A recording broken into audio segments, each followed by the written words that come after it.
baddemu kuluno ogenda kwetuga.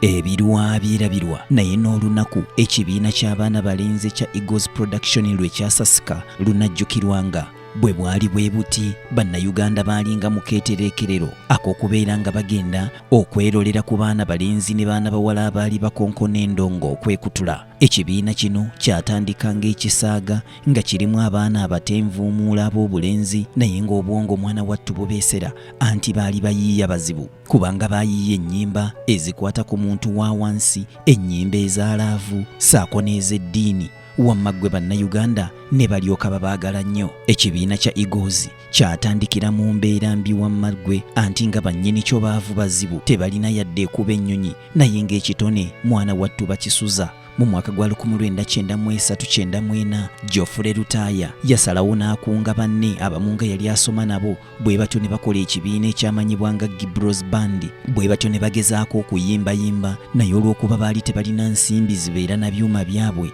ne basanga obuzibu. Bano baayita mu buwonvu n'obukko era mu myaka 2 baali bamaze okubeera nga beewangulira abawagizi olw'ennyimba zaabwe ze baalina ennungi. Omwali ba mimwa gyabwe olwayimbibwa Geoffrey Lutaaya Mayinja n'aleeta Kereya, ekisa ky'olina kyegendereze munnange, Lwemba naawe, wamma ggwe abantu ne babaagala wabula nga bwe kiri nti ekikula amangu kifa mangu. Bano tebaabandaala mu kisaawe bwe batyo ne beegatta ku kibiina kya Katolobwama ekya Diamonds Production mu mwaka gwa 1996. Mu kibiina kya Katolobwama tebaabugumyayo Nambooge anti baamalayo omwaka gumu gwokka. Mu mwaka gwa 1997 Katolobwama n'abagoba. Kale engeri gye baali nti tebaawandiika bbaluwa nga bajja, ono yabagobera ku ssimu, yakuba bukubi kasimu n'abagamba nti emirimu gyammwe tegikyetaagibwa mu kibiina kyange, temudda. Najjako essimu naye nga tabawadde na nsonga ebagobezza. Naye nga bwe kiri nti ekigwo ekimu tekirobera mwana kutambula, Geoffrey Lutaaya agamba nti okubagoba mu kibiina kino gwalinga mukisa mu katyabaga. Kino kyabawa amaanyi okwongera okukola ennyo okulaba nga beeyimirizaawo era nti singa tebaabagoba bandibadde tebali kino kye bali anti akugoba yakulaga ekkubo. Bano beeyubula ne batandika okulaba engeri gye baneeyimirizaawo naye nga tebalina ssente. Wano Lutaaya yalina okutunda emmotoka ye ya takisi gye yalina okusobola okufuna akasente bagule ebyuma, wabula newankubadde yatunda emmotoka eno anti yafuna obukadde 9 bwokka, kyokka nga baali beetaaga obukadde obusukka mu 13 okusobola okufuna ebyuma ebitandikirwako. Bwe batyo baagenda ne bafuna edduuka erimanyiddwa nga Bella Shop n'abawa ebyuma ku nkola ey'ekibanja mpola ne batandika okukoona endongo. Bamusaayi muto bano abaali bakulemberwa Fred Maiso baakola pulakitiisi ya myezi egiwerera ddala 6 era baagenda okutuuka okusaba okulula ekintu kyabwe okujja mu bantu. Wamma ggwe nga bayimba bulungi era mujjukira alubamu yaabwe eyasooka gye baafulumya y'awamu eyayitibwa Nsaasira. Luno nga lwali luyimba lwa Mayinja lwe lwakulembera. Ebiseera ebyo Fred Maiso n'afulumya oluyimba olwamanyibwa ng'ekimuli kya Looza.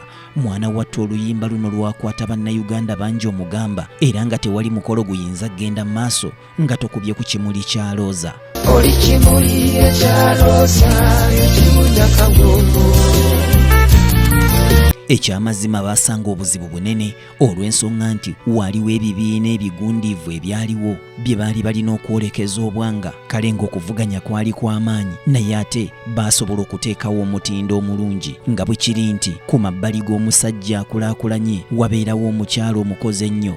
Bano baasobola okubeera nga bawandiisa abaana ab'obuwala omwali Catherine Kusaasira, Sophie Nantongo, Irene Namatovu, Stacia Mayanja n'abalala ne basobola okukwasaganya emirimu. Kale olw'okuba nti musiki waabwe yali akulidde ddala baatandika n'okulinnya ebbaati okugenda emitala w'amayanja mu mawanga nga London ne bakolayo konsati ez'enjawulo. Oyinza okwebuuza lwaki baasalawo bakozesa erinnya lya Eagle oba empungu bakifuula Eagles Production.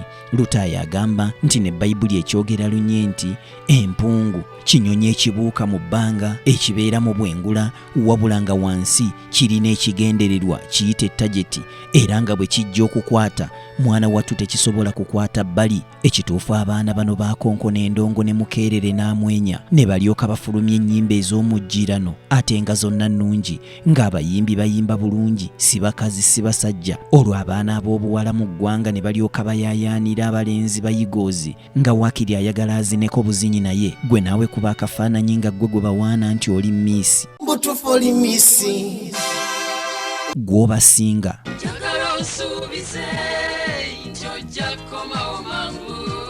gwe first aid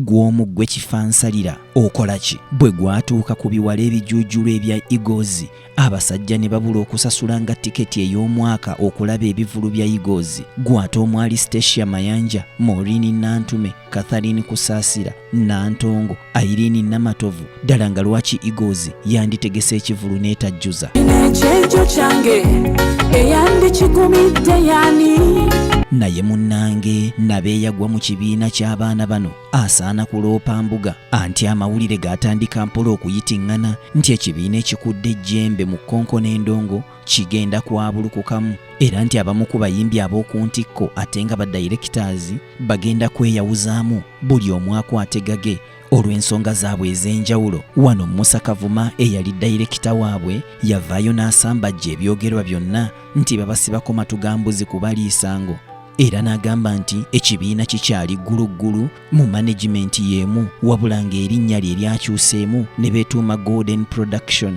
Munnange bino byonna yabyogera nga kulinga kwegumya naye ng'ekituufu ekibiina kyali kimaze okwabulukuka anti nga Geoffrey Lutaya akoze ekibiina ekimanyiddwa nga New Eagles. Bano bagezaako okuyaayaana Lutaya abalekera erinnya erya Eagles Production basigale nga bakola naye nga buteerere yagamba agenda n'erinnya lye era kwe kukola New Eagles. Bwe batyo baatuuka ku nzikiriziganya nti baleme kwawukana nga baabigwo wabula bakoleyo konsati ezibagatta basobole okusiibula abawagizi baabwe mu butongole. Era mu Meeyi wa 2014 baategeka ebivulu nga 3 eby'amaanyi ddala ng'ekyali ku biici Eggaba kye kimu ku byasembayo ng'abavubuka bano bonna bali ku siteegi emu. Konsati endala yali Kyengera ne wabaawo eyali mu Colin Hotel Mukono saako Freedom City era ng'ebivulu bino Saabavulu Balamu Barugahara ye yabitegeka era nga teyabitegeka lwakuba nti yali abaagala nnyo wabula yabitegeka olw'ensonga nti alina ssente ze yali yabawa alina ebivulu bye yali yategeka nga baali balina okubiyimbako kyokka baagenda okutuuka okwabulukuka nga tebannaba kubiyimba. Kale yalina okutegekawo ebivulu eby'amangu bajje bayimbe asobole okuzza ssente ze. Wetwogerera bammemba b'ekibiina bano buli omu kati ayimba bibye, abamu eby'okuyimba baabivaako dda ne bayingira eby'obufuzi omuli Geoffrey Lutaya nga kati mubaka wa paalamenti ow'e Kakuuto songa ne Ronald Mayinja ali awo eby'obufuzi bwe bitankanibwa yasigala kuyimba buyimba bwa byabufuzi. Ebirwa byerabirwa naye n'olunaku ekibiina ky'abaana balenzi kya Eagles Production lwe kyayabikamu lunajjukirwanga.